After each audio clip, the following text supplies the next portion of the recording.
धूल भरी पगडंडी, छोटी छोटी टूटी झोपड़ियां। सुबह की हल्की धूप में एक 13 साल का लड़का आर्यन दौड़ता हुआ दिखाई देता है। उसके जूते फटे हुए, तलवे नीचे से खुले हुए, लेकिन चेहरे पर तेजी और सपनों की चमक थी। गांव वाले अक्सर कहते, इसके जूते तो देखो, ये क्या दौड़ेगा। लेकिन आर्यन हर सुबह 4 बजे उठकर दौड़ता था। उसे बस एक सपना था, जिला स्तर की 800 मीटर की दौड़ जीतना। घर में खाने तक की दिक्कतें थीं। एक शाम माँ ने पूछा, क्यों इतना दौड़ता है बेटा? आर्यन, माँ, मैं दौड़ जीतकर अपना नाम बनाना चाहता हूँ, आपके लिए अच्छा घर लेना चाहता हूँ। माँ ने उसके फटे जूतों को देखा, धीरे से बोली, बेटा, मैं नए जूते नहीं दिला पा रही। आर्यन मुस्कुराया, माँ, जूते नहीं, इरादा दौड़ाता है। माँ की आंखें भर आईं, पर गर्व भी था। अगली सुबह आर्यन स्कूल के स्पोर्ट्स ग्राउंड पहुंचा। कोच शेखावत सर कड़क स्वभाव के थे। सर ने देखा कि लड़के के जूते पूरी तरह टूट चुके हैं।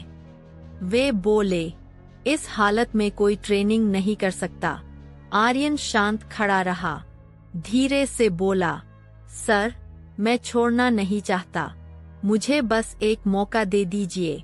कोच उसकी आंखों में जुनून देखकर ठहर गए। सर, जूते नहीं हैं, दिल है। ठीक है, कल से मेरी ट्रेनिंग शुरू, लेकिन मेहनत हद से ज्यादा करनी पड़ेगी। आर्यन ने दृढ़ आवाज में कहा, मैं तैयार हूँ सर। अगले हफ्ते सुबह 4 बजे दौड़, शाम को स्टेमिना प्रैक्टिस। पैरों में अक्सर छाले, जूतों के फटे हिस्से को धागों से बांधना। लोग हंसते, चलो फोटो खिंचवा ले, ये दौड़ जीत कर दिखाएगा, हा हा।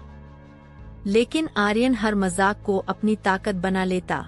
कई बार जूते फटते हुए गिर जाते, लेकिन वो नंगे पैर फिर से उठकर दौड़ने लगता। कोच मन ही मन कहते, ये लड़का बाकी सबसे अलग है। स्कूल में घोषणा हुई, जिला 800 मीटर दौड़। 15 दिन बाद पूरे स्कूल में उत्साह था, लेकिन आर्यन के मन में थोड़ी चिंता, मैं फटे जूतों के साथ कैसे दौड़ूंगा। उसी रात माँ ने उसकी चिंता देखी। माँ ने अपनी बचत के 150 रुपए निकालकर कहा, ये ले बेटा, कल बाजार से जूते ले आना।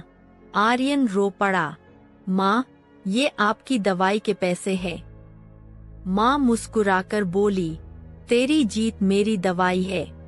आर्यन बाजार पहुंचा। 150 रुपए में उसे सिर्फ एक साधारण सस्ते जूते का जोड़ा मिला। वो खुशी से घर जा रहा था कि रास्ते में एक छोटा लड़का रोता दिखा। उसके पाँव में जूते नहीं थे, कड़ाके की ठंड थी। आर्यन ने पूछा, क्या हुआ?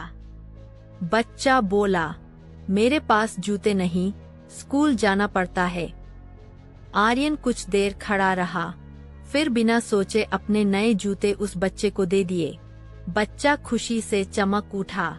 आर्यन घर पहुंचा। माँ ने पूछा, जूते कहाँ है? आर्यन ने धीरे से कहा, माँ, शायद किसी को मेरी जरूरत ज्यादा थी। माँ ने उसे गले लगा लिया। दौड़ वाला दिन आ चुका था। सभी प्रतियोगी महंगे स्पोर्ट्स शूज पहनकर तैयार थे। आर्यन बस अपने पुराने फटे जूतों में खड़ा था। लोग फिर हंस रहे थे, ये भी दौड़ेगा क्या? कोच उसके पास आए। आर्यन, क्या तू तैयार है? आर्यन मुस्कुराया, सर, मैं अपने सपने के लिए तैयार हूँ। स्टार्टिंग लाइन पर खड़ा होकर उसने माँ की बातें याद की। इरादा दौड़ाता है। गन फायर, बूम, दौड़ शुरू हो गई। पहले 200 मीटर में सब आगे निकल गए। आर्यन पीछे था। 300 मीटर पर उसके जूते का आगे वाला हिस्सा पूरी तरह खुल गया, लेकिन आर्यन रुका नहीं। 500 मीटर पर उसने अपनी रफ्तार बढ़ाई। माँ और कोच की आवाज, आर्यन, हार मत मानना। 600 मीटर पर उसने एक एक कर 3 धावकों को पीछे छोड़ा। 700 मीटर, अब सिर्फ एक लड़का आगे था। अंतिम 100 मीटर, आर्यन ने पूरा जोर लगा दिया। लोग खड़े हो गए, कोच की आंखों में आंसू और फटे जूते के साथ। आर्यन सबसे पहले फिनिश लाइन पार कर गया।